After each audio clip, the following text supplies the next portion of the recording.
The Illuminati Telegraph. Awesome. What's up, man? Nothing, man. What's up with you? Chilling. I'm still smoking my bowl of weed. Nice, because it's legal in the state of Colorado, so it is permissible for Dylan to do this. Okay, guys. It is highly permissible. If it wasn't, I wouldn't do it.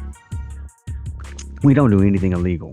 Yeah, Okay? We want to get that out there, get that straight. Okay. Yeah, I've never flown with weed. Ever. All right.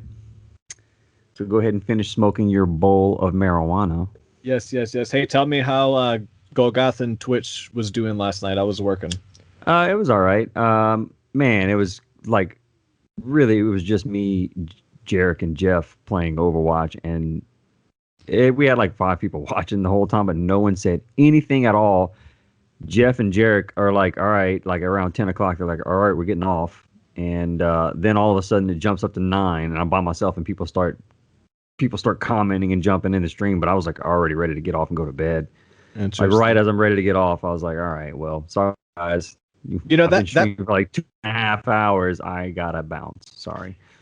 That might be fuck, man. See, brain damage again. I just forgot what I was talking about. That might be the best time to stream is 9 o'clock because people are probably getting off of work. Not everybody was. You know what I'm saying? It was like 10:20 or something when I was getting off, and that's when everyone jumped on. Yeah, that's when I would jump on every night. If y'all were streaming late, you would see me jump on as a number pretty much every Tuesday night. Because I'm usually working Tuesday night. I'll get home at 9:30. 10 o'clock, I'll have my TV up and running and chilling out. And then that's, you know what I'm saying? But you guys do it at 7, so I'm at work. So that might be why. John does it even earlier. John does it at 6. Damn. When he streams. Yeah. And so my buddy Jeff and I were talking about that yesterday. He wanted to watch John stream some game. Terraria or whatever that is. And so he hopped on whenever he thought John was going to be on, but the stream was already done. It was done at 7 o'clock. So maybe we just need to start streaming later. I don't know. Maybe worth a shot.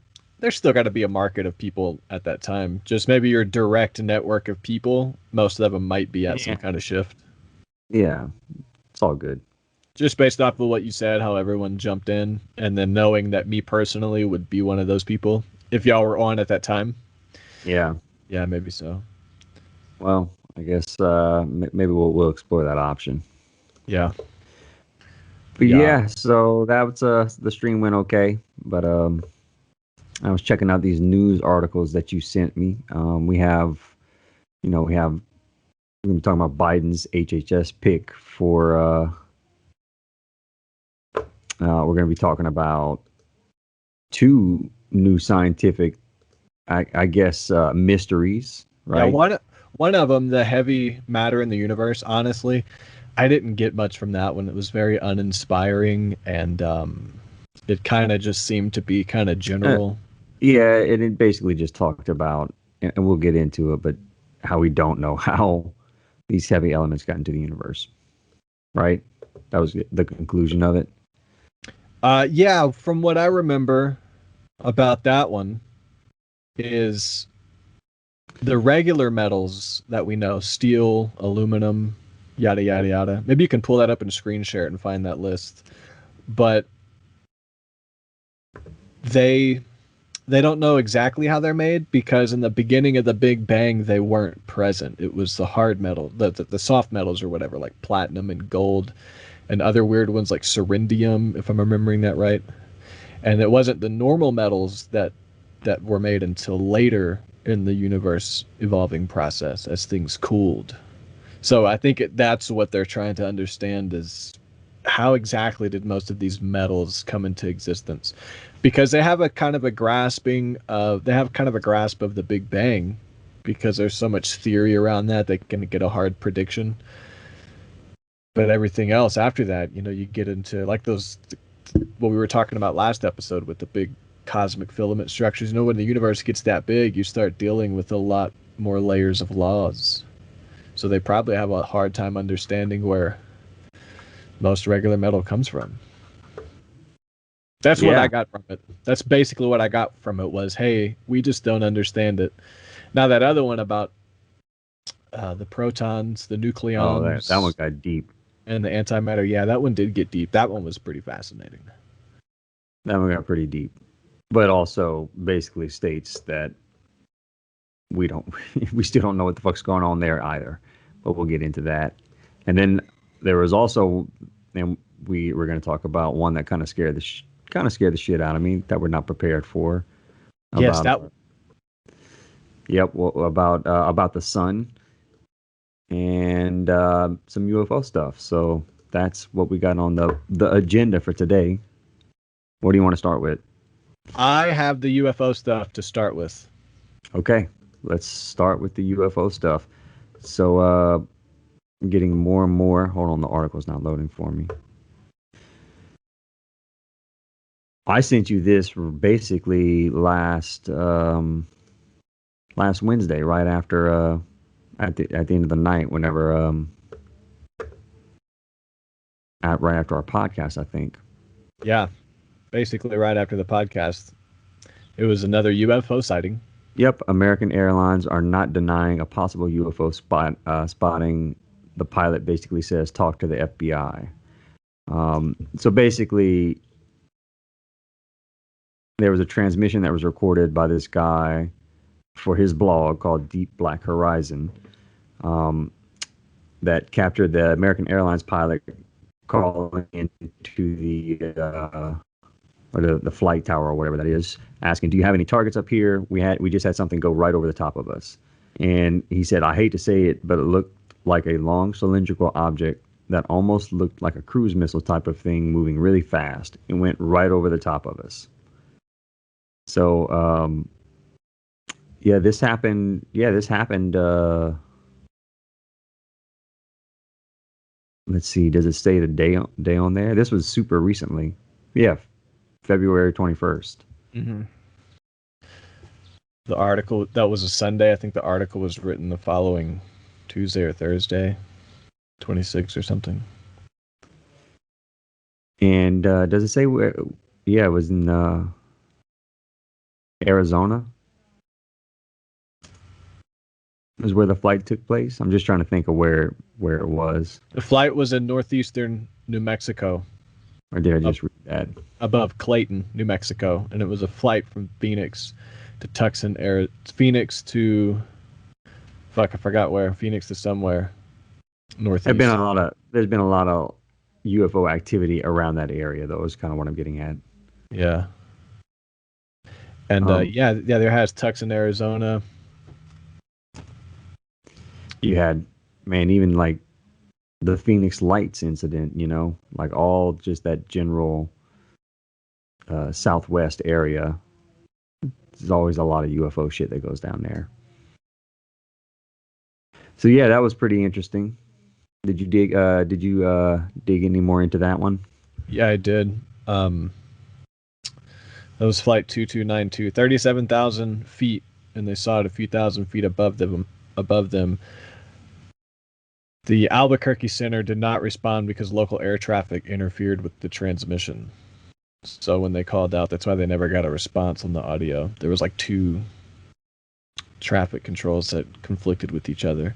The White Sands Missile Range, located in southern New Mexico, their chief of public affairs, Scott Stearns, said they were not testing missiles at that time. The missile range is still 400 miles away from the UFO sighting if they were. There was also, maybe this is for a different one, but yeah, that's kind of it for that one. You can look up the audio if you want to. There's an ad. I don't want to play it, but it's just normal audio.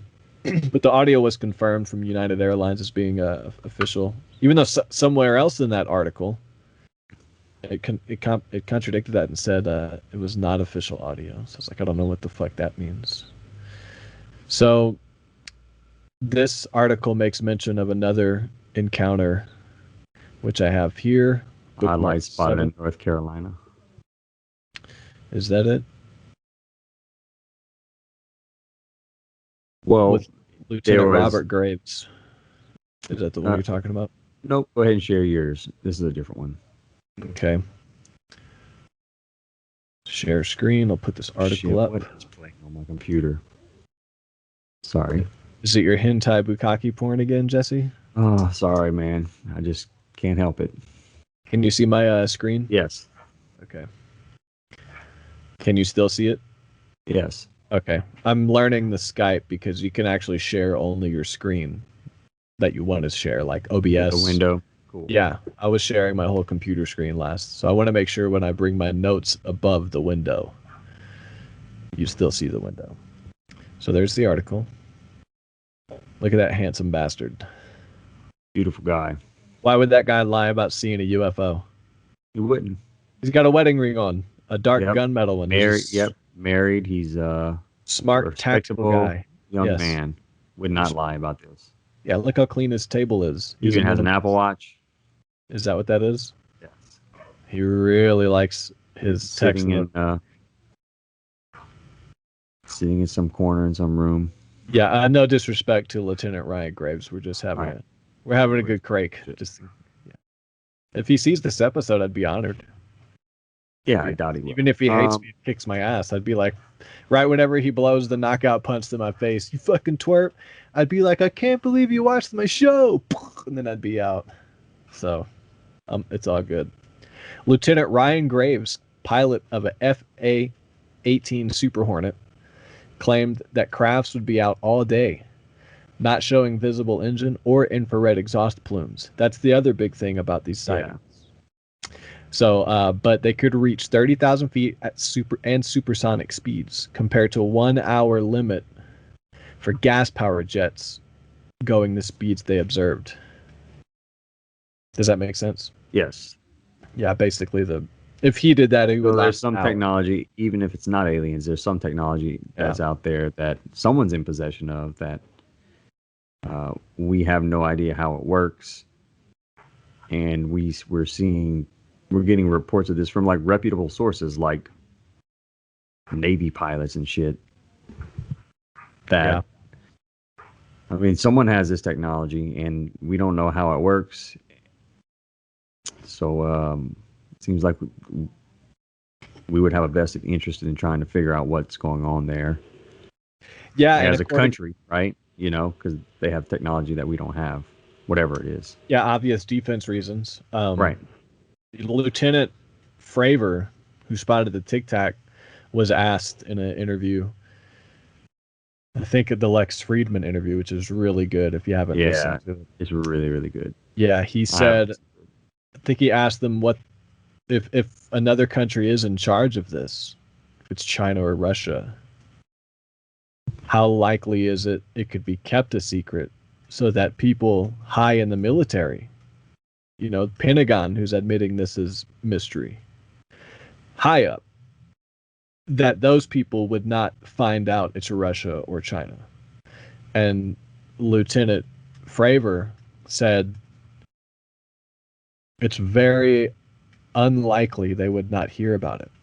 So the fact that military and nobody in this high inner circle is hearing that other countries have it, because you can't keep that a secret. Basically, the question was, how possible is it in a military aspect to keep technology like this a secret? He said it's super hard. It's very unlikely this is another country based off of that.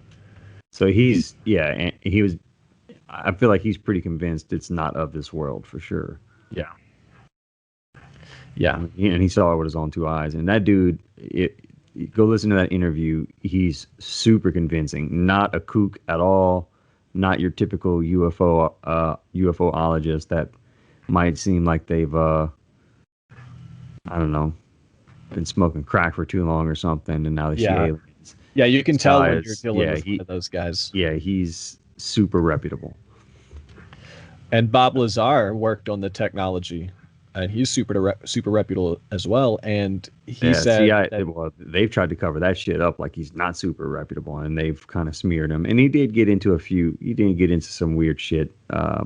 He got in trouble for something, if I remember correctly. Maybe in the early 2000s. What was it? I don't remember. Let me see. But it could have been one of those things they kind of made it sound worse than it was because they're trying to discredit this guy. Can you hear my neighbor's dog barking? No. Well, Okay, good. okay, maybe a little bit. They just leave their dogs in the yard.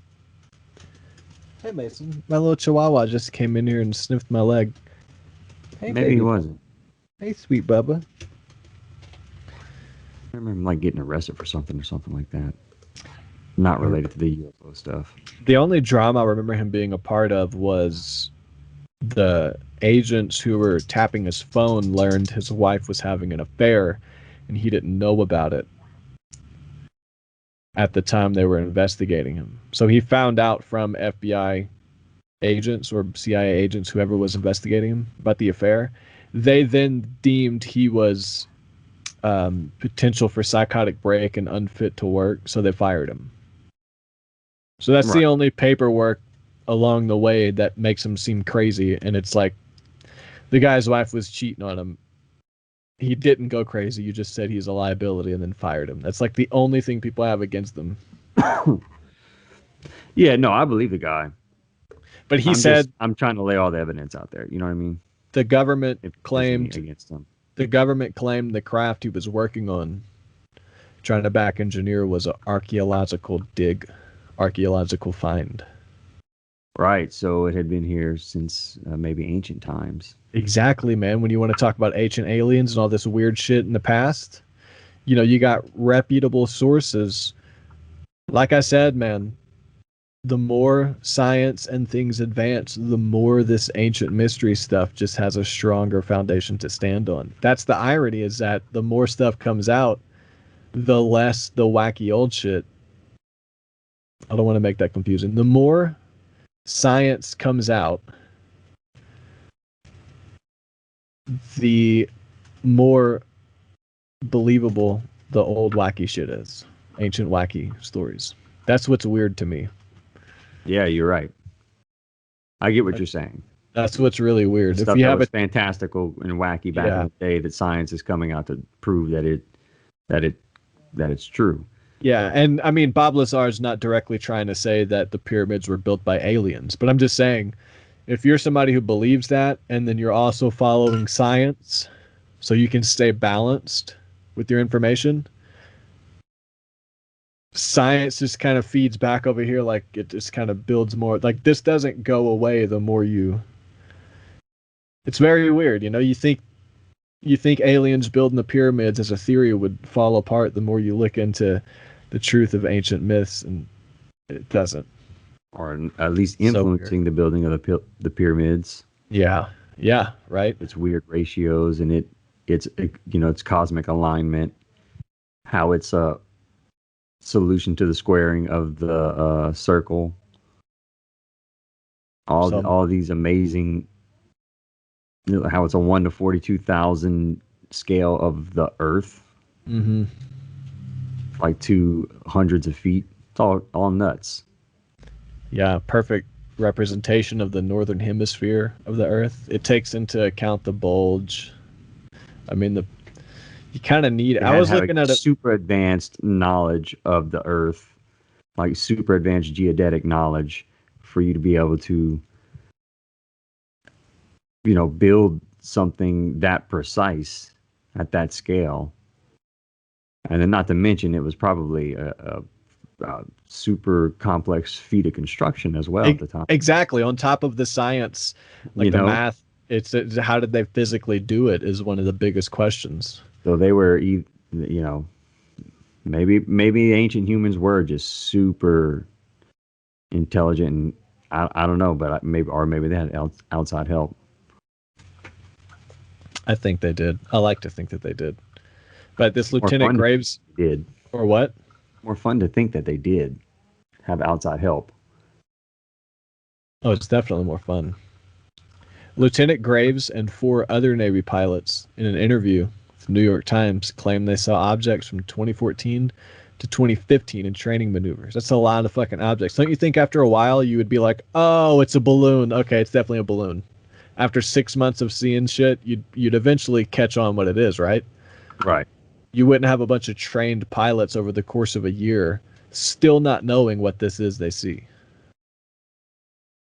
Military personnel trained to identify objects in the sky after a year still can't. You know, Yeah, they're like that's expert uncanny. observers. Exactly. The sightings were reported to the Advanced Aerospace Threat Identification Program, which is the way this article presented it. It's kind of like a secret program. They analyzed the radar data, video footage, and accounts provided by senior officers.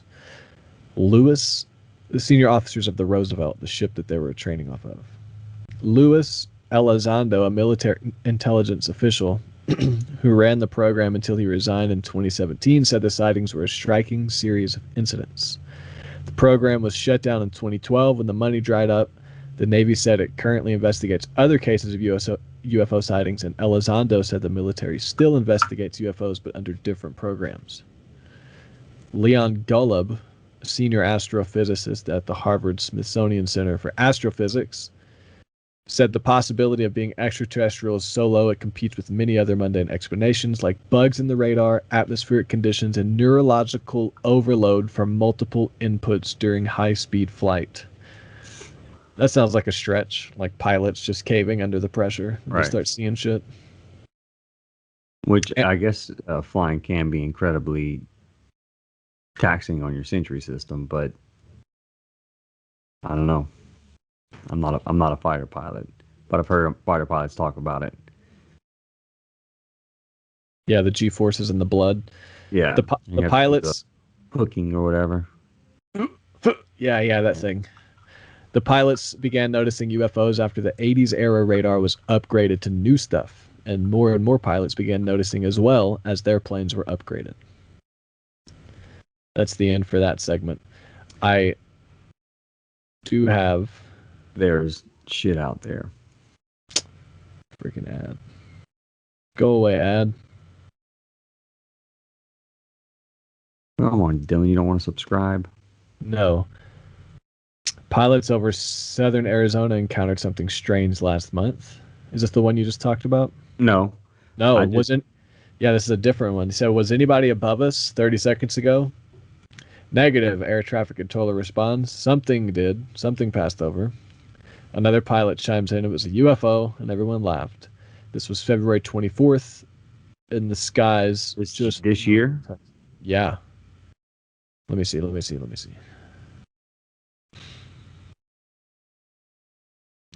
March 28th, 2018. Sorry, this is 2018. Okay. Still. Yeah, recent. He was a pilot that noticed this. Phoenix Air Group, private company out of Georgia. They contract with the government. And the pilot wasn't the only one who saw something.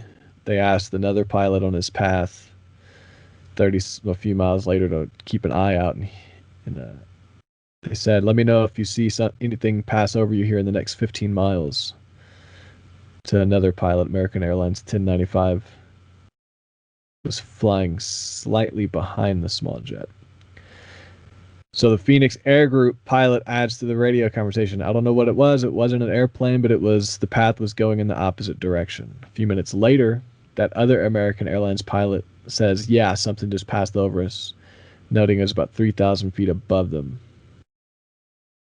They asked if the pilot could have been one pilot asked if it could have been one of Google's Project Loon high altitude balloons. The pilot said doubtful, and Libby Leahy of Google's balloon project said, "We didn't have any balloons in the area at that time." So that's another one there. Another sighting. Yeah. I feel like there's been, I don't know. I feel like there's been either more activity lately, or just maybe, I don't know. Maybe I don't know. What do you think? Do you think there's been more activity with this type of stuff lately, or has the technology just allowed us to share these incidents a lot more frequently? It's hard to say because, if you start going back over time of documented sightings. You have a lot still with the Nazi sightings when they were trying to find the Northwest Passage. Is that right? When they were trying to go to the Arctic. You've Yeah. got the people from the Northwest Passage that recorded sightings of crazy things in their journals. And then you keep going back to the Renaissance era where you have, that famous painting of UFOs with people in the cabin driving the ship with a gold glow around it while Jesus is being crucified. So they definitely had the idea of crafts and people flying them in the 1500s. And then you keep going back to ancient texts that refer to crafts in the sky, discs in the sky, uh, Even those gods ancient coming. carvings and caves and stuff. Exactly. So it's like it's been documented as far back as you can go, but the sightings have increased lately. And I think for two things, technology, yeah. But one other thing I like to speculate is that, the world has advanced into this new technological era. And I think maybe, these aliens know that, and maybe they're monitoring us like we are a big experiment, like we are a big sheep farm on Earth. Yeah, like it's an anthropological. You know what I'm saying? Anthropological.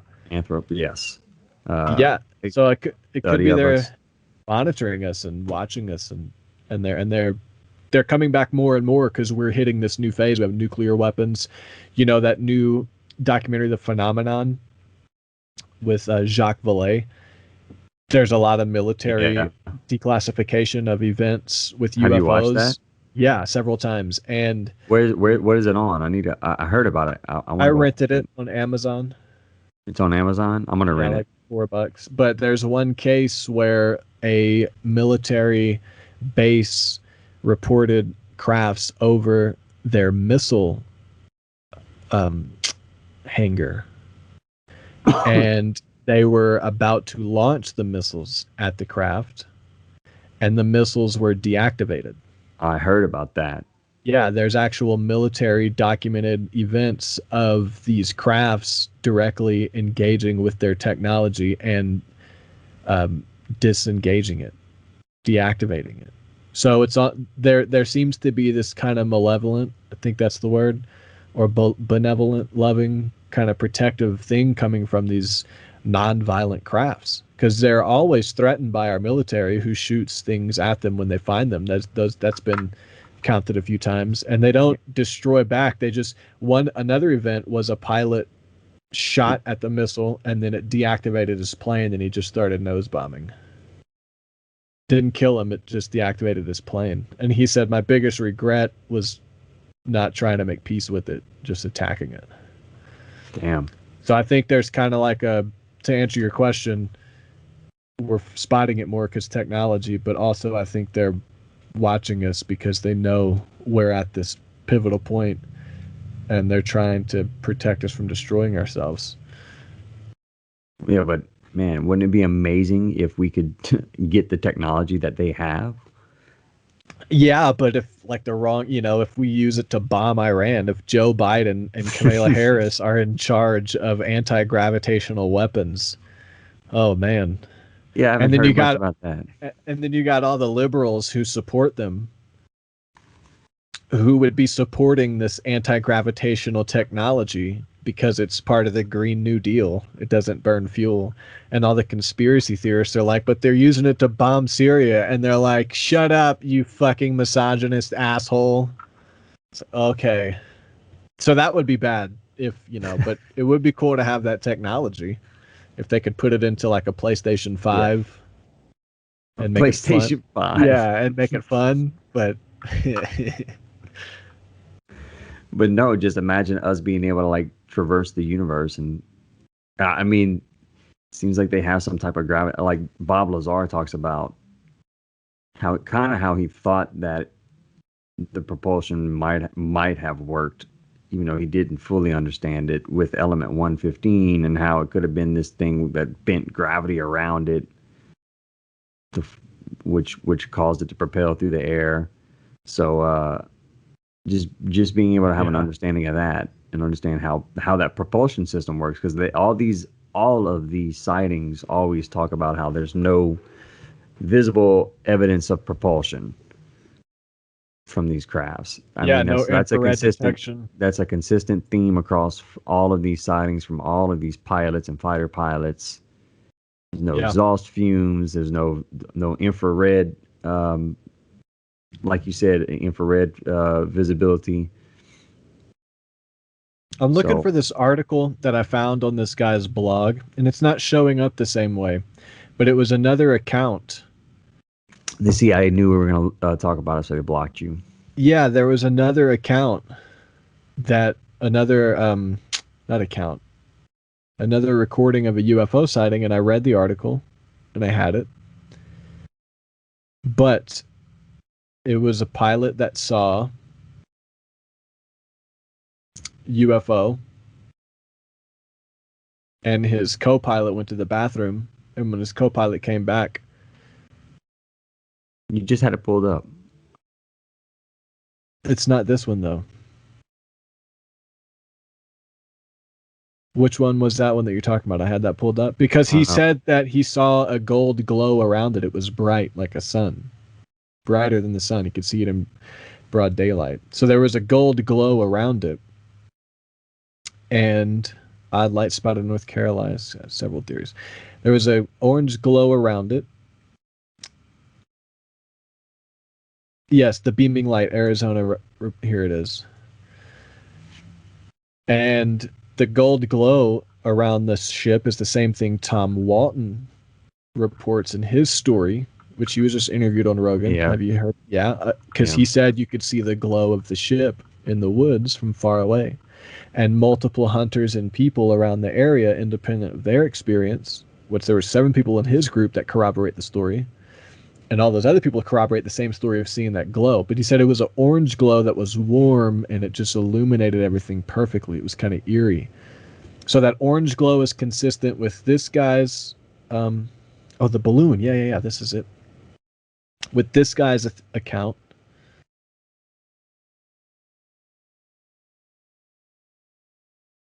No, this was the one about the balloon. Well, what the fuck? It opened all the way to the right in your tabs.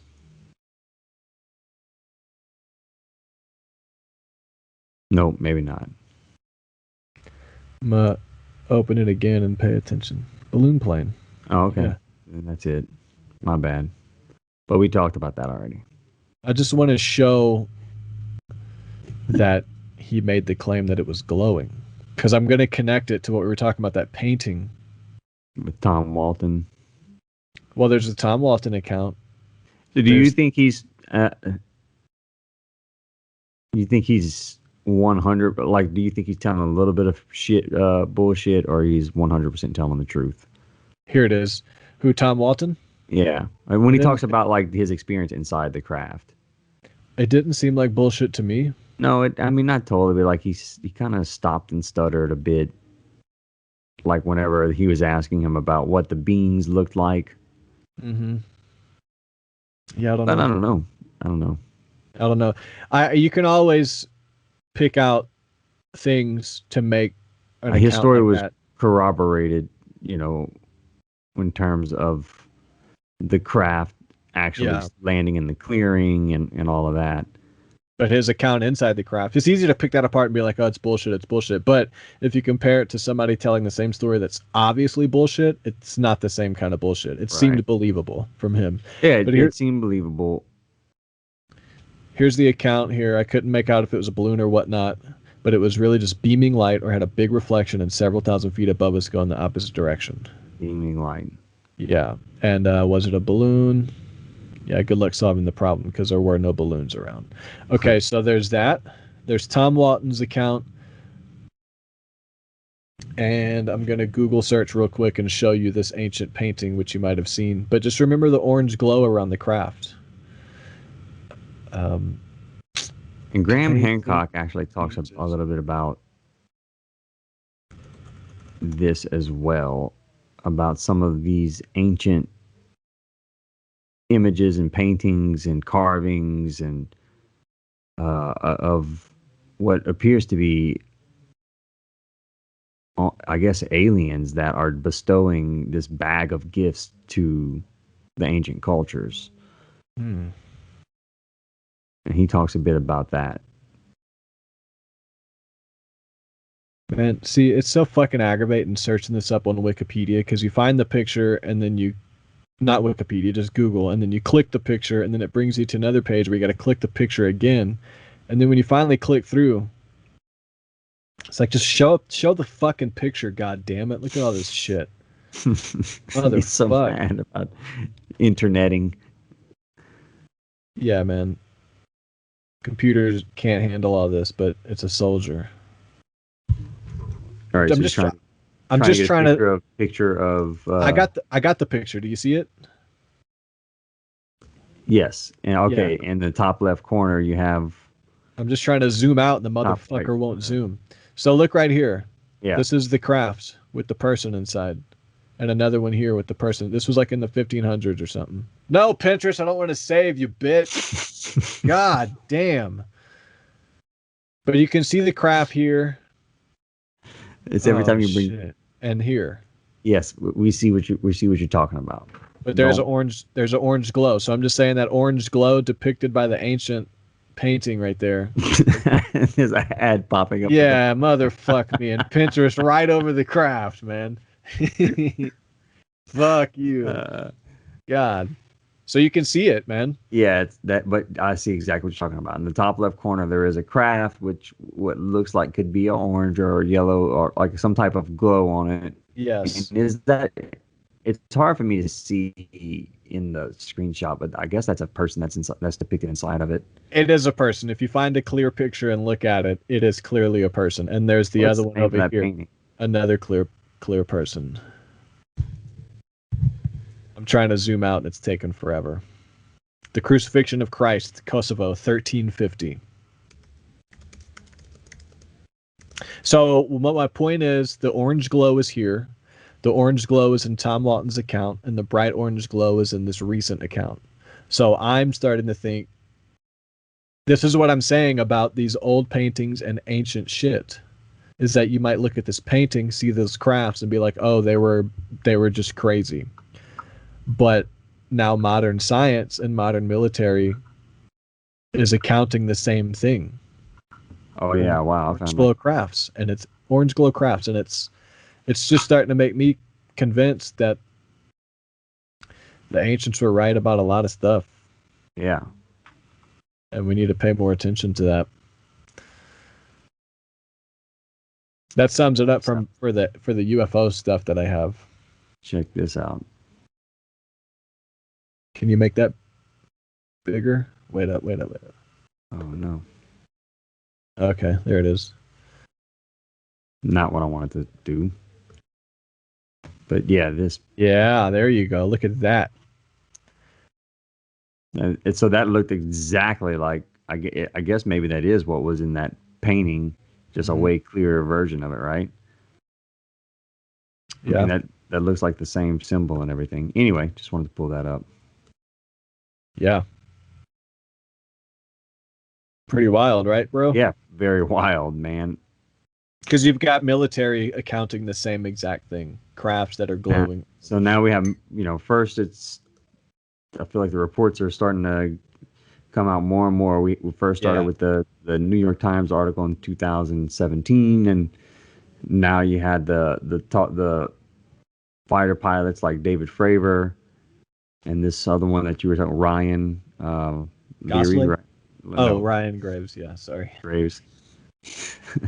They're saying they're seeing these crazy crafts that have advanced technologies that we don't understand available now. We have commercial pilots that are also reporting this quite frequently. So yeah, there's something crazy going on out there. So that's it for that.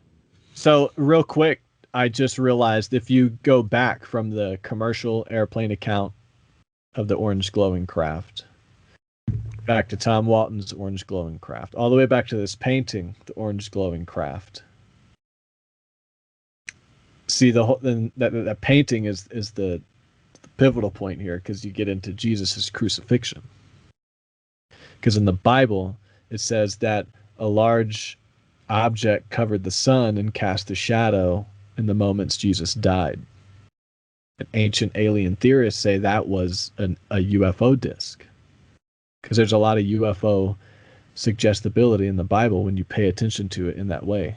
Opens up. Okay, so, and the whole idea about Jesus being the Son of God, if these gods were aliens that came here, okay, if those gods were advanced beings that came here to design us and this whole thing and give us science and all of the things we have, then there's plausibility to the idea that Jesus was of the bloodline of these gods, these aliens, because Mary was a virgin and was visited by an angel, alien, and told, you're going to have a son of God. He's the chosen one, and he's going to be sacrificed. So I think she was artificially inseminated with the DNA of the alien god, and Jesus might have been the son of the god, the son of the alien, crucified. Now, I don't know why, but you get into that craft in the back of the painting, and then the stuff we're seeing now, and it's just a little weird, man. It is a little weird, man. That's a little weird. That makes sense, though, that that the angel that they talk about in the Bible that she was visited by, I mean, it came from the heavens. Yeah. It's like aliens, right? Right. And what would cast a shadow and block out the sun? Up. Because Jesus also says, Father, why have you forsaken me? Why have you left me? While he's dying and the ship is leaving, covering the sun, casting a shadow. And then what happens to his body 3 days later? 2 angels roll the stone out of the way. Big stone that people can't move, just like the big stones people can't move to build pyramids. They move it out the way and take his body. That all makes sense. Isn't that crazy? When you think of those Bible stories in the context of aliens, it starts to make a little more sense. And as military declassifies and we have more of these sightings of UFOs, and they seem to be benevolent, nonviolent. They seem to be watching us, monitoring. Man, let's say we could prove that was the true story behind the Bible, how all of that were aliens, and that Jesus was technically an alien. I think that would be crazy. What would that do to Christianity, and what would happen to the world if if that was suddenly proven by the aliens visiting us and letting us know, hey, look, even your ancient stories that you guys have been following for thousands of years, they were stories about us. Jesus came from us. Yeah, we're all sitting around a fire, and the aliens, like, remember the guy who gave the plans for the boat, Noah? Yeah, that was me. He's all cocky. Good asshole. Dude, I was thinking last night about aliens. Hey, hold on a second. Okay. Sorry. All right. You're good. I was thinking about aliens last night, and let's say things get normalized between us and aliens, and then you get like these hipster, snobby, pretentious aliens who are just disgusted by, like, I was just hearing in my head, like, who would drive a van like that? It is atrociously slow. Oh my god, it burns so much fuel. Like, these 2 aliens, like, yeah, fuck that. And they zoom off in their anti-gravity craft. This fucking privileged assholes. They just turn out to be privileged assholes that think we're dirty. They talk shit on everything. They think down on us because you have to buy element 115 in order to power your anti-gravity vehicle, but it's super expensive. So it'll become a classist thing between us and the aliens. Don't need more of that.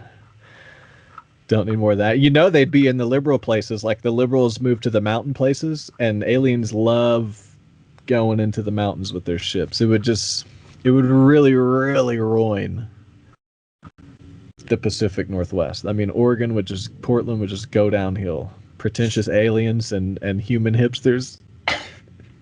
Portland would go downhill like it has Man, already. fuck.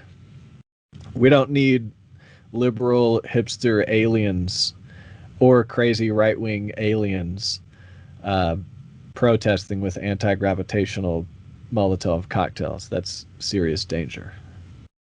Anyway, Yeah, I doubt they would actually be liberal or conservative. They would think that this partisanship within our society is barbaric, and that's why we can't have the technology that they have. this is why we can't have nice things. Hey, have you ever Exactly. heard about the caves and all the weird secret locations in the Grand Canyon that the Native American tribes know about and don't share? No, let That the yeah. that so Ca- there are caves that are in the Grand Canyon that are kind of hidden. That This is what I hear. And the caves go deep, deep, deep, deep, deep, deep, deep. And the military has some of them blocked off, and you just can't go. You just can't go in there. hmm, But I hear a lot of things about Native Americans and these secrets they know about caves that go places. And their traditions speak of, like, giants in the underworld. And, I just want, oh, I just wonder. googled it and it says Can, in a restricted area of the can you Grand share it? Canyon. Yeah. I just googled it since you're talking about it. All right, in a restricted area of the Grand Canyon, there are pyramids and caves full of hieroglyphics and Egyptian relics. Many people do not know about them as this information has been. First of all, I don't know what this website is, so this could be a crazy person. But many people do not know about them as this information has been suppressed by the federal government for about a century. And this is the Isis Temple of the Grand Canyon, I guess. Isis Temple in the Grand Canyon. Looks cool. Yeah, that is carved. Perfect. Look at that. Yeah, but that could just be geology. The Yeah, sky over this area is restricted airspace. The area surrounding this pyramid and cave on the ground is illegal and treacherous to navigate, and all official reports about this from the Smithsonian and elsewhere have been censored, modified, nullified, or retracted. that looks like a big cave I want to go in. Look at that, Yeah, man. let's just go visit. Holy crap. That Many have been arrested and some have died attempting to climb to these sacred sites over the years. It has gotten to the point where the government feels it must have armed FBI agents guarding inside the entrance of the cave that is now known as Kincaid's Cave. I doubt there are. All right, so My first thought is, not okay, that's too tall, fine to keep but people safe. My second thought is they don't do that with Mount Everest. You can schedule, you go train, you sit at the camp, you hike to the top, you die or you don't die. Why this place they protect people?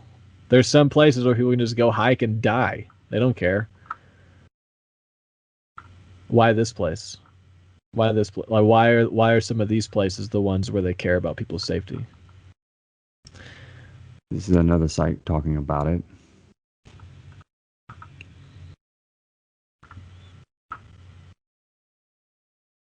It's Wow. beautiful. Yeah. So yeah, that's maybe there is a hidden cave in there that has Egyptian artifacts in it. Yeah, or But multiple caves, like all kinds of little, because they find that a lot. Cave structures that go deep, deep, deep, deep, long, complex cave structures that go deep, deep, deep. yeah, of course they do. But man, it's crazy. I didn't know that there was e- caves with Egyptian artifacts in the Grand Canyon. Yeah, right. We should deep dive on that. I've been wanting to look more into that. It was just a topic I've never looked into, but I've heard about and seems really convincing. Maybe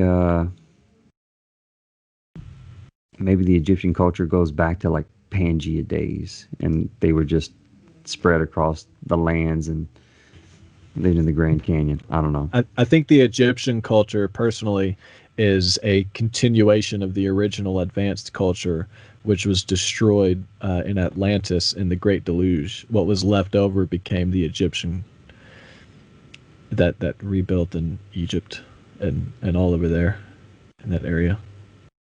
Yeah, we're finding cultures older than. I mean, some of the stuff we're starting to uncover now is like what 14,000 years old.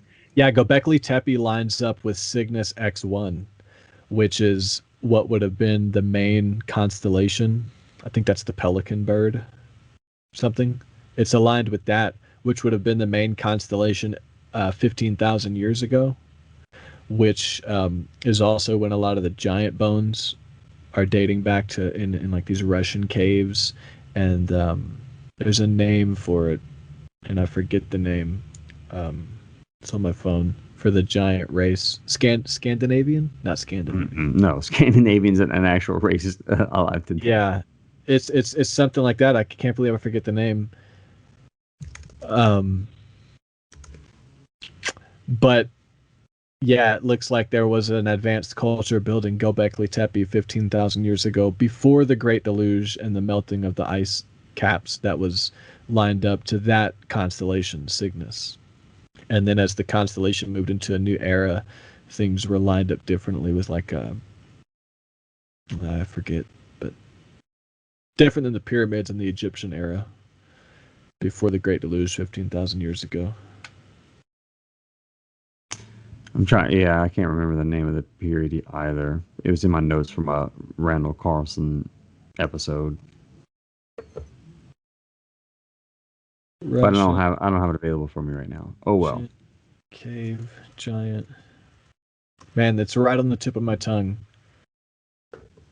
Denisovan. The Denisovans. Well, the Denisovan cave, but I don't think the Denisovans were giants. Like Denisovans are an ancient humanoid. I'm conflating a couple of facts, trying to remember that stuff I read a while back. But the Denisovans go back, and it connects to finding giant bones, and were they a hybrid of giants or something like that? 40,000 years before present. I remember one thing they found. 40,000 years. Yeah, was a bracelet, like a emerald bracelet or some really 40,000 years old, high class material bracelet, with a hole drilled in it. They found it in this Denisovan cave with some of these bones. And the hole drilled in the bracelet showed signs of high-speed drilling because the hole is perfect, and the way it's cut, they see like microscopic marks that they basically know it was high-speed drilled. Yeah, I've heard about this before. Yeah, which is they had to have basically like a more advanced technology than they thought that was ever available at that time. Yeah, to make these things. Let's but to wrap that up, the caves and the weird shit and the aliens, there's wacky stuff going on in the universe. Black holes, supernovas, all kind of crazy shit happening. That we don't understand at all. We don't understand, and it's really crazy sci-fi, but it's reality and it's happening right now. So to think that here on Earth, nothing is happening, and it's crazy to think wacky stuff could happen, I don't buy that. We live in a wacky universe, and wacky stuff happens. So I like to believe maybe the Native Americans know about giants that are living in the underworld that you can only access through these caves in the Grand Canyon that the FBI blocked. That's just me. I'm with you, man. More fun to believe because I think you laid out a salient argument there, or salient point there for that argument. Great. Very good. Thanks. Oh, I was thinking I told you that already. But the wacky stuff going on in the universe, perfect segue. Solar storms on the sun. Okay, yeah, this one was the one I was talking about that kind of scared the shit out of me a little bit. I mean, not that I had heard this before, but man, it seems like we're super unprepared for this, Yeah. especially after reading this article. I have So, solid notes right here. You want me to go? Oh, no, no, yeah, no. go ahead. You do this one because I rabbit holed on the click through link that talked about Elon Musk's satellites. So you got notes on this article right here? I just, was going to talk about it with you. Yeah, go ahead. There's not much here. Yeah. Solar So, storms. yeah, basically, the article is all about how we need a better system for space weather forecast. Since December 2019, the sun has moved into a busier part of its cycle, where basically it can have intense pulses of energy that shoot out in all directions.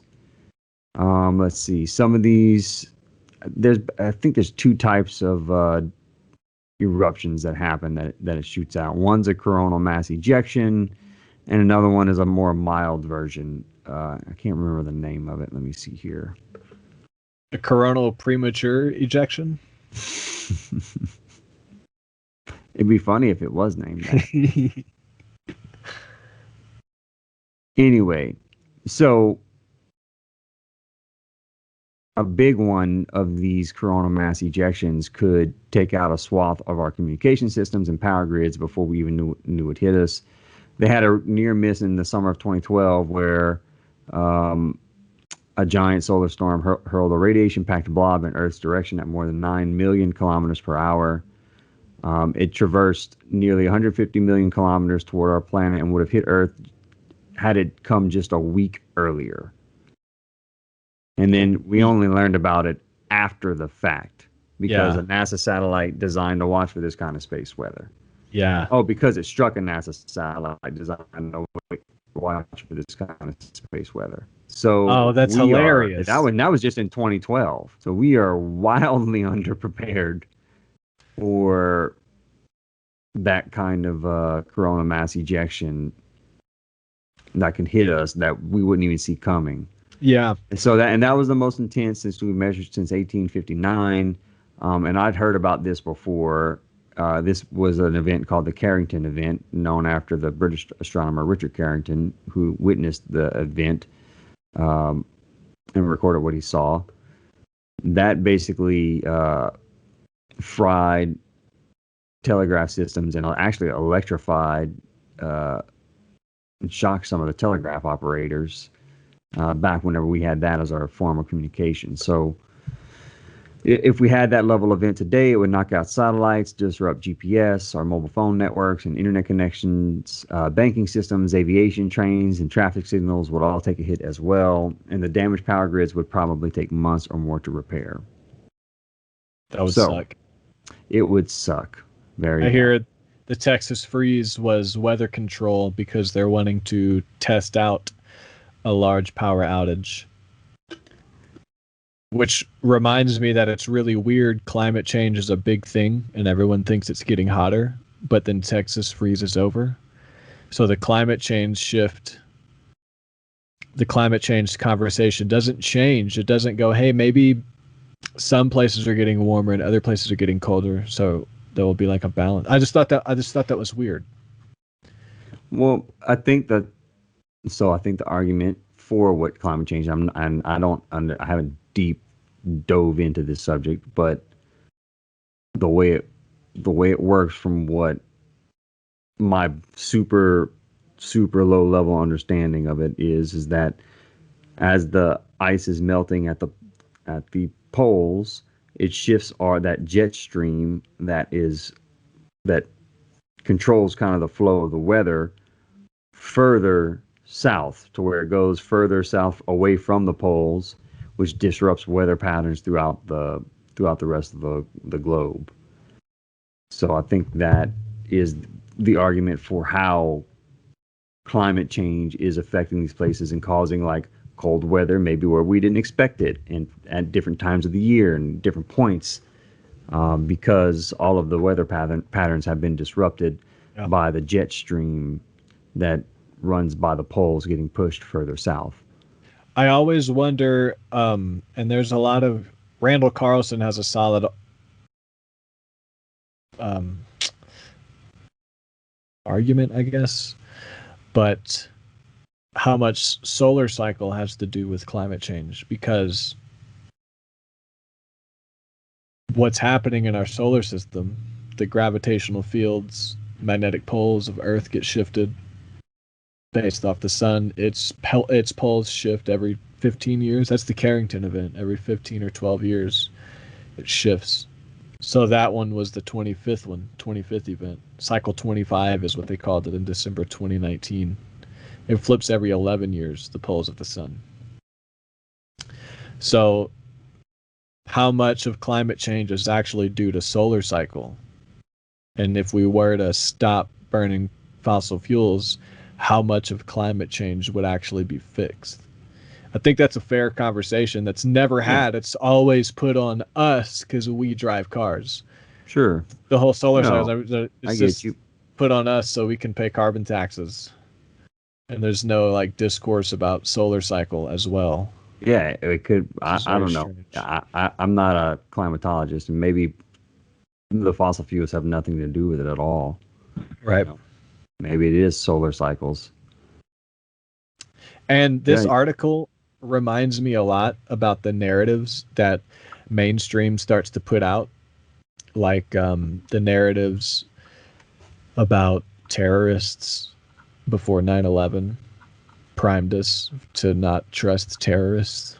So you think they already know that we're going to get hit with a coronal mass ejection, and they're just preparing us with these rolling blackouts to try and see how society will react whenever the inevitable happens? I'm more of the mind that they're doing it on purpose, because our government what was reason? let me do 9/11. Our government was complicit in 9/11. You know, defense planes told to stand down, lots of warnings ignored, the way the buildings came down. Jet fuel doesn't burn steel that hot. There were explosions in the basement before the building came down that firefighters and first responders reported. That there's a lot of stuff that shows there was more going on than the official story. But Right. before that, there was years and years of narrative building up to priming us to be ready for this event. And the same thing with coronavirus. There was years and years of narrative of Bill Gates giving TED Talks about bacteria as being the next thing we need to worry about, viruses that could kill millions of people and shut down the economy. Event 201, how they had this meeting to simulate a pandemic, as well as with the 9/11 towers, they were having attack simulations on the towers in the years leading up to the attacks. They were simulating these events. So they simulate these events and they put the narratives out. They did it with COVID, and now they're simulating. Now they're putting narratives out about, because this is not the first article I've seen in the last couple of years of solar flares Right. and Me either. putting out our grids. That's why I chose it, because it keeps coming up, and it sparked me as like, this is another one of those narratives being put out that right now is very subtle. But I think we're going to see a huge blackout coming, and lots of conspiracy theorists pulling up articles like these that say, look, they've been talking about this forever. Fucking Bill Gates came out again and gave TED Talks on the next big thing we have to worry about is solar flares and things. So that's what this article reminds me of, is that narrative is now being plugged about large blackouts. But I don't think like a huge solar flare like that is something that anyone on this planet has any control over. So Yeah. maybe it is a good thing that they have these articles coming out, kind of preparing us for what's probably inevitable. In fact, that's what this article is saying, is that it's, hey, we need to figure out a better system for monitoring space weather, so that we have a better heads up for whenever these coronal mass ejections will happen, I totally agree. we can make adjustments to the system, with a week notice in advance, that hey, we have this massive plume of radiation heading towards the Earth at 150,000 kilometers a second, So fast. Oh my God. or whatever the fuck the speed was it said at the beginning. I just 150 million kilometers, 9 million kilometers per hour. Yeah. That's really fast. Yeah. That's really fast. So yeah, I totally agree with you. I don't deny. I'm not a solar flare denier. I'm not a SFD. Um, I'm just saying I'm seeing this narrative, and when this happens and there's a big blackout, let's see if the government helps us. Yeah. Like they didn't help us for COVID, like they didn't help us for 9/11. Well, there's no more terrorist attacks. Well, they don't need any more because they got the NSA passed and endless wars in the Middle East for opium and oil. They don't need it no more. They need different attacks like mass shooters to take away our guns and viruses to take away our capital and the economy because now everyone's crashing. So whether these things are happening naturally or not, our government's not helping.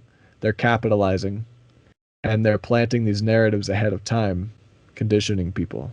It's a consistent thing, whether it's on purpose or accident. So I'm just observing this narrative and I'm anticipating a large blackout and people getting fucked again by government, big corporations that, stay inside, stay safe from the mask. Without power, people are, it's the thing. Without power, people are more susceptible to COVID. Oh God, no, please, no. But without power, people are more susceptible to COVID. Yeah. No. And no one can double check data because everything's down. We'll just be we'll be getting pamphlets again, drops from planes above the town. It'll be like 1950 Germany all over again, just without power. Planes will barely work because there'll be no communication systems or anything like that. I mean, they'll get planes. Yeah, they'll get. Yeah, Bill Gates will have a whole fleet of prop planes, and he'll be like, "Don't worry, my Microsoft prop planes." Coming out, and then like him and Tesla are going to be together. Like it's going to be a Tesla plane with Microsoft technology and Raytheon weapons to defend themselves against right-wing conspiracy theorists that are shooting down the prop planes. The conspiracy wars will begin again in 2024. In fact, this article says that these the activity is going to spike. What, by 2025, 2026, I believe it was. Hey, that's perfect for when Donald Trump runs for president again, and then they just knock down the grid with a solar flare. You think he's running for president again? See, that's my whole thing. That's what I'm getting at. Oh, he's definitely going to run again. They didn't succeed in the impeachment, which means he can run for office again. Why wouldn't he do it in 2020? You know what I'm saying? Like, why wouldn't he? Why would he? Dead. Why wouldn't? Yeah, right. But this is what I'm getting at. That's what I'm getting at. So they condition us with this narrative, like, oh, solar flares are going to cause this. But then the government causes it, blames it on solar flares. All the science communities are in bed with the government because they've all been Epstein. I see what you're getting at. You see what I'm saying? So you think this could be like a false flag event? Exactly. They're priming us to believe this shit. So when it happens, it'll be a war between conspiracy theorists and people who would say believe the science. And it's like the science. How is Bill Gates? All of us. He's still like the forefront. No, it'll be Tesla at the forefront of this. Tesla will come out and he'll shift. He'll go from battery cars to now he's all of a sudden Mr. Astrophysics. It's like, dude, you made rockets. You don't study quantum theory in supernovas. How are you just like Bill Gates? He didn't even make IBM. He bought it and then sold it and got rich. Talking about Microsoft or whatever. He didn't like make it. He bought it and then got rich. And now he's the virus guy. Like he's not even the computer guy barely. He's just doing good for the world, Dylan. He's a good guy. He's helping out Raytheon. Yeah. He's like that's the weird thing is like Microsoft and all these huge tech companies are also contracted by the government to make military weapons. That's where their real money's at. All this convenient technology for us is just the front, so we don't associate Bill Gates with having engineered the drones that kill innocent civilians. And the only way that the government's going to keep buying weapons from Raytheon and all these companies is if they have someone to go to war with. Yeah, and let's get into that. Let's get into that. I have these notes. Now that I'm talking shit on it, I have these notes. So let's get into Elon's satellites. I have the article up right here. New fleets of private satellites are clogging the night sky because they were talking about solar flares in that previous article and how it could down satellites such as Tesla's Starlink, and then it linked through. Yes, So I was the like, let me the check out this Tesla shit with fleet these of solar flares. satellites that they're throwing up there. Yeah, so I got it right here. Jesse, do you have the article also? No, you didn't send me this one, but I can pull it up. Okay. What's the Yeah, headline? I'll send it to you right now. What's the headline? New fleets of private satellites are clogging the night sky. So if you can share it and scroll along while I read my notes, it basically follows. All right, hold on. That's the whole idea of me pulling up the article is so people watching can read along, but I don't Yeah, scroll I got along while I talk. So we're getting better. All right, I'm taking over. Yeah. All right, new fleets of private satellites are clogging the night sky. So we had an astronomer, Cliff Johnson, was peering into deep space before dawn when something close to Earth interrupted his view. He and his colleagues were searching for dwarf galaxies snuggled up to the Milky Way using Victor M. Blanco 4M telescope in Chile. The team was Yeah. remotely operating the scope from a room at Fermilab in Batavia, Illinois, about 8,200 kilometers away.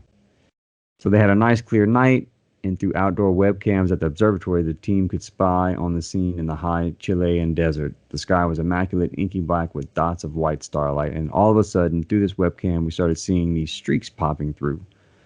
The dashes of white light shot across the view with like laser fire from a sci-fi battle cruiser. The intruders flew right across the telescope's gaze in a 5-minute exposure with the telescope's camera, 19 white lines defaced the picture. It didn't take long to realize the culprit.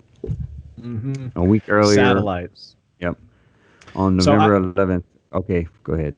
no, I was just saying I have the paraphrase notes right here, Sorry. and All right. I picked out some specific stuff so we don't read like the whole article. Yeah. But I it's hadn't in read line. the Those part, pictures are so good. Yeah, you can see it in that little GIF right there. Those can you zoom in that GIF the way those things streak across? So yeah, he launched 60 of them. oh, those? Yeah, I see them. 60 of them in February. SpaceX first launched 60 in May of 2019. A second batch following that November, and 3 more batches in the beginning of 2020. So far, there's 1,584 satellites already in orbit, dude. So astronomers that are watching for comets and studying these solar flares, it's getting in their way. It's just going to get worse. I mean, they said it's not. Look how they're launched. 60 at a time like this. Yeah, at the top of a rocket. That's so crazy. It's like pizza box size servers that communicate with all the satellites. SpaceX plans 1,000 satellites to all corners of the globe by 2021. Large telescopes that do long scans of the night sky will mostly be affected. These mega constellations of satellites, that's what they call them, which is crazy, could inhibit their ability to look out for asteroids and solar storms, etc. Oh Tens of thousands of satellites could cover the sky in the coming years, many of which are brighter than known artificial objects in the sky right now. Why the fuck are we doing this to ourselves? Dude, it's like a web of rotating satellites all around the Earth. So since 1957 launch with Sputnik, objects have been inhibiting astronomers' view. They estimate 20,000 man-made objects larger than a softball are orbiting right now, 600 to 700 of those objects visible at any time. The internet will be sent through pizza box-like servers connecting to different satellites. That's that picture of things you just sent us, just showed. They will be several dozen times closer to Earth than normal satellites. That's 36 times closer than normal satellites. 1,584 Starlinks are now in orbit. Patricia Cooper, Vice President of Satellite Government Affairs. See, this is what trips me out. What I was just saying about Tesla and Microsoft. On the back end, these people are working directly with the government. Like, they're not making this so that we can have internet. The government is they have some plans down the road, and on the surface, for us, it's for the internet. Just like on the surface for us, Alexa is convenient to like play music while you're in bed, but for the government, they're just gonna go and listen to you if they have to. That's what it's Right. really there for. Do you know what I'm saying? Yeah. On the back end. So the back end of this web of satellites is trippy because Patricia Cooper, Vice President of Satellite Government Affairs at SpaceX in Washington, D.C., said it's estimated 3.6 billion people don't have access to the internet, and the UN, the United Nations, considers broadband access a key enabler to economic development. So Tesla's internet thing is it goes all the way up to the UN. The UN is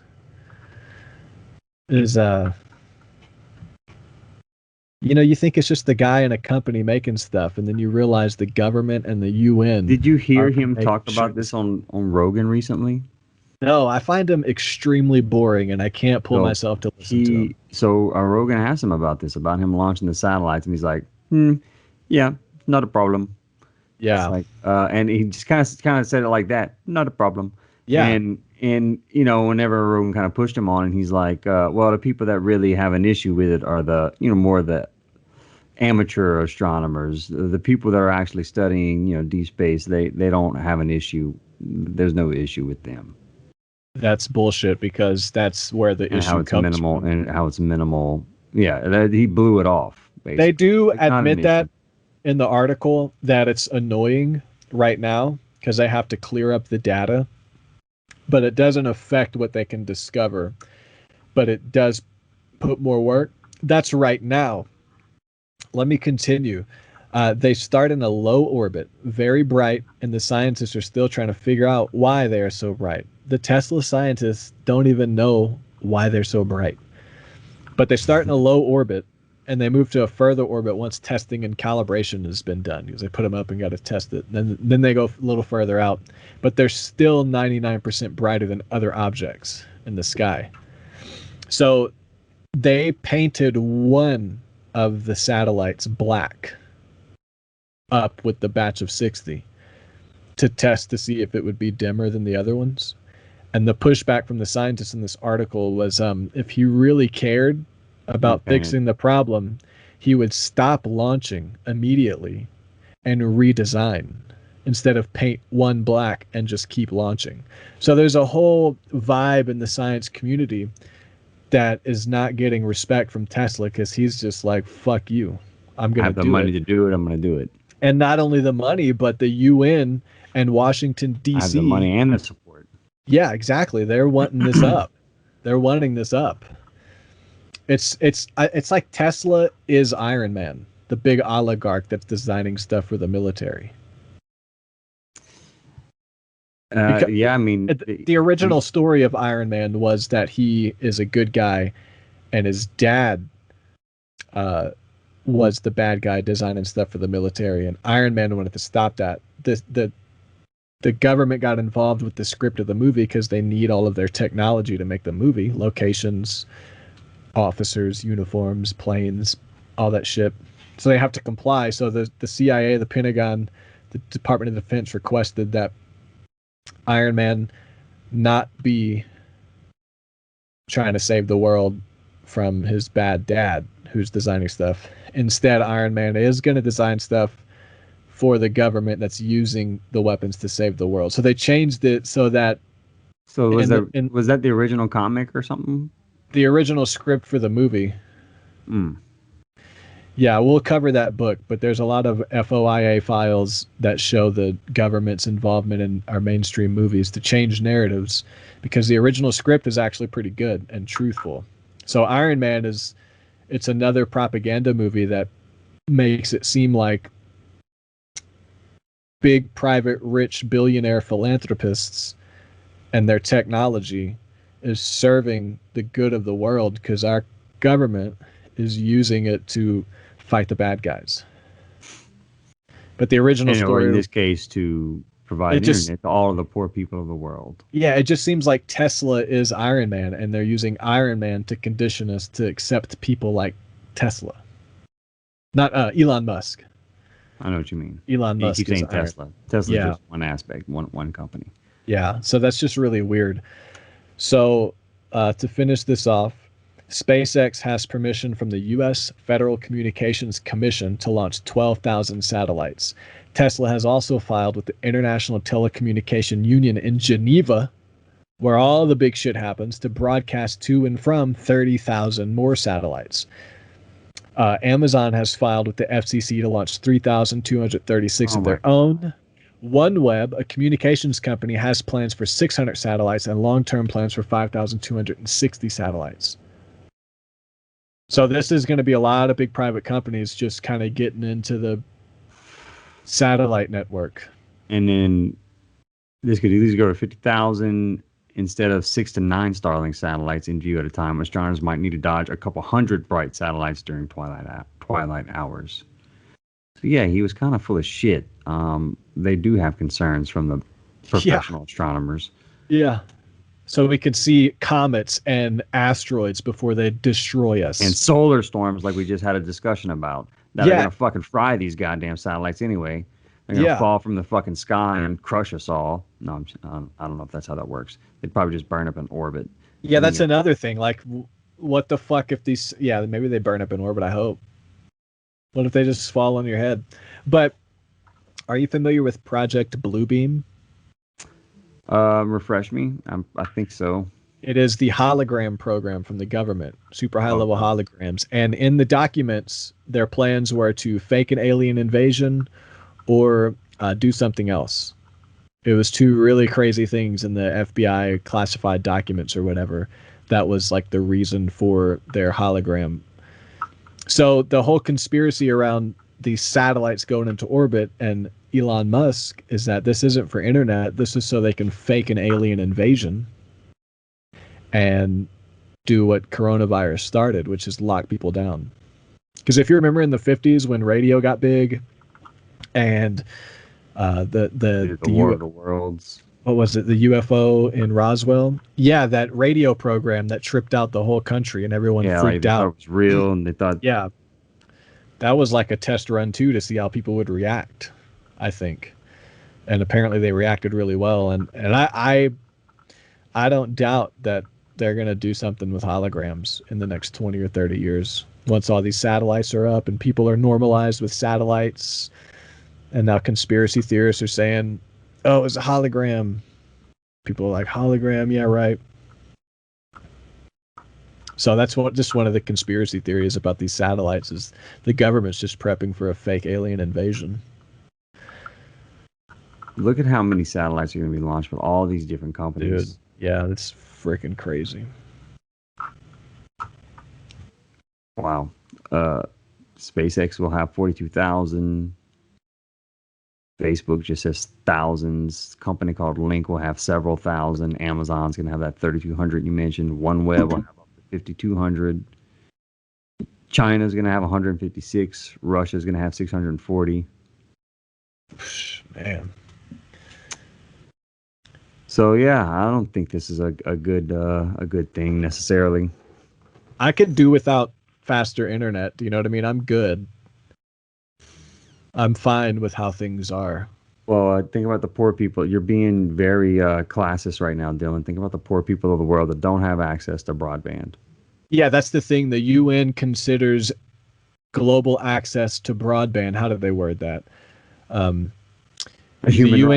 UN considers broadband access as a key enabler to economic development. I mean, they're not wrong about that. That's the thing. Like, that's a hard point to argue against. Like, they're not wrong about that.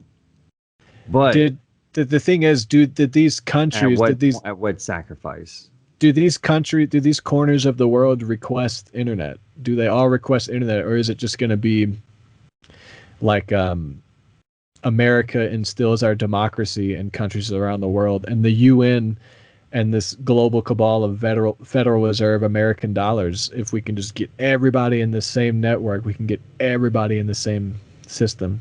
I mean, I totally get how it could help economies in third world countries. Very third world poor people that have nothing that might have more opportunity if they had access to the internet.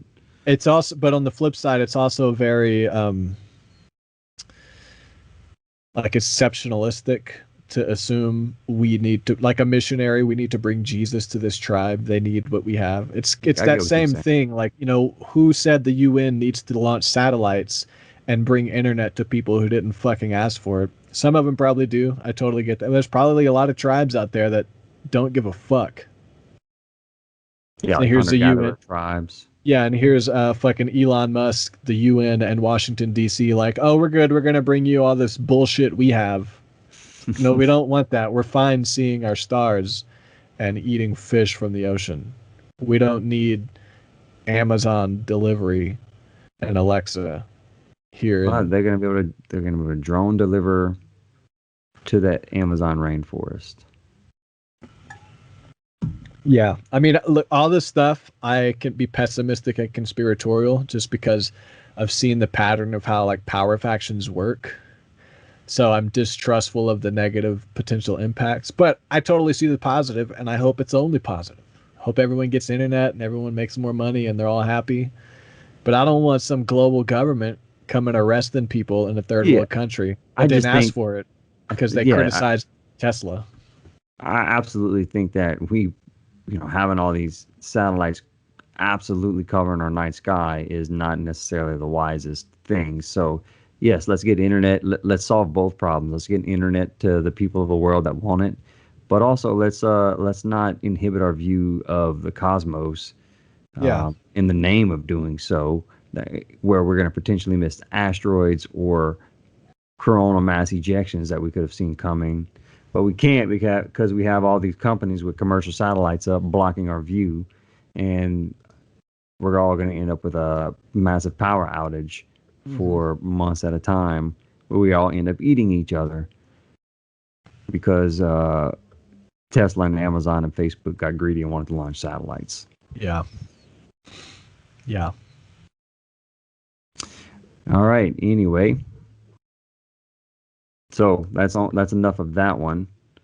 We did have a couple more to get through, and I know we have a hard stop today. I just have the one more antimatter in the protons. We have that and Dr. Rachel Levine that we're going to talk about. Oh, the crazy lady? Yeah. Have you seen the Tim Dillon video where he makes fun of her? No, I meant to watch it before. Oh my god, it's so funny. We could probably watch it on the episode. Yeah. Hey, what's the possibility we could continue this after my dog walk when I get back? I had some things I was planning on doing with Tiffany. Okay, that's cool. Just curious about like doing another hour around 3 or 4 something, 3 or 4 year time. Yeah, I don't know if I'll be available for that. I mean, just Okay. text me and I'll let you know if I am or not.